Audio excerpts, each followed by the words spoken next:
इधर आगामी 1 फरवरी को देश का केंद्रीय बजट पेश होगा।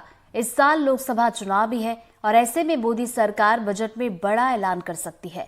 ऐसे में रतलाम के किसानों को इस बजट से क्या कुछ उम्मीदें हैं, जाना हमारे संवाददाता साजिद खान ने। 1 फरवरी को आम बजट आ रहा है और इस वक्त मैं रतलाम के करमदी मैं मौजूद हूं और आप मेरे पीछे देख सकते हैं। यहाँ जो है ये अमरूद का जो है पूरा एक बाग है। तकरीबन बताया जाता है कि ये 20 एकड़ में फैला हुआ है। और आप ये जो पेपर से ढकी हुई जो आप देख रहे हैं, तो इन सब में जो है मैं आपको बताऊंगा कि इन सब में अमरूद लगे हुए हैं और अभी इसका सीजन चल रहा है अमरूद का। और इस वक्त यहाँ पर जो है मुझसे बात करने के लिए मौजूद हैं यहाँ के जो है ऑनर। क्या नाम है आपका? नीलेश पाटीदार। नीलेश भाई, कितने टाइम से आप ये कर रहे हैं? ये 2012 से खेती कर रहे हैं अमरूद की खेती कर रहे हैं। अच्छा, जो है 1 तारीख को जो है वो आम बजट आ रहा है ना देश में। आपकी क्या अपेक्षा है उस बजट से? आप क्या चाहते हैं?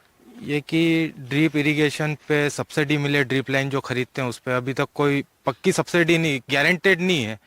और दूसरा, इरिगेशन ऑटोमेशन जो होते हैं उन पर सब्सिडी हो। और यहाँ पर भी इंडिया के लोकल स्टार्टअप भी वो ऑटोमेशन बनाए और उस पे भी सब्सिडी, क्योंकि काफी महंगा होता है। 15 लाख का एक ऑटोमेशन होता है, वो किसान को परवड़ता ही नहीं है। अच्छा, आप बताएं, आपकी क्या अपेक्षाएं हैं बजट को लेकर? बजट को लेकर मेरी अपेक्षा है कि जो कुछ खर्चा जो सरकार के कंट्रोल में है, वो कि किसान का जो भी सामान ढुलाई होता है मंडी तक, भारत के किसी भी मंडियों में, उस पे ट्रांसपोर्ट के आनारों को उसके लिए कोई विशेष सुविधा होनी चाहिए, उनको डीजल सस्ता मिले। इस तरह से हमारा कुछ प्रोडक्शन कास्ट में कमी आएगी। मतलब आप ये चाहते हैं कि बजट में जो है कहीं ना कहीं अगर राहत की बात की जाए तो पेट्रोल डीजल जो है वो सस्ता होना चाहिए, जिससे आपका व्यापार, हाँ, जिससे हमारे उत्पादन सीधे हमारे उत्पादन लागत को प्रभावित करता है। वो जो 1 तारीख को आम बजट आ रहा है, आप किसान हैं, क्या अपेक्षा है आपकी?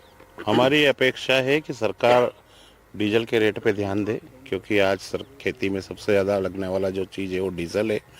दूसरा, जो भी कृषि उपकरणों पे, ट्रैक्टर के पीछे लगने वालों पे जीएसटी को बढ़ाया गया, उसको कम किया जाए। तीसरा ये है कि खाद, जो आज की तारीख में लागत के अनुरूप खाद के मूल्य ज़्यादा हैं, तो उससे किसान सर्वाइव नहीं कर पा रहा है।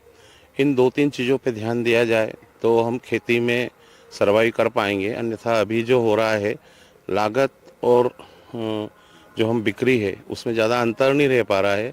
तो ये मान के चलिए कि आगे चल के जो सीमांत किसान है, छोटे किसान है, उनका खेती से जीवन यापन मुश्किल होता जाएगा, क्योंकि ये चीज़ें बहुत बड़ी इफेक्ट डाल रही है। खेती में डीजल सबसे ज़्यादा लगने वाली चीज़ें, हकाई जुताई, अभी बैलों पे निर्भर नहीं है खेती, ज़्यादातर निर्भरता ट्रैक्टर पे हो गई है।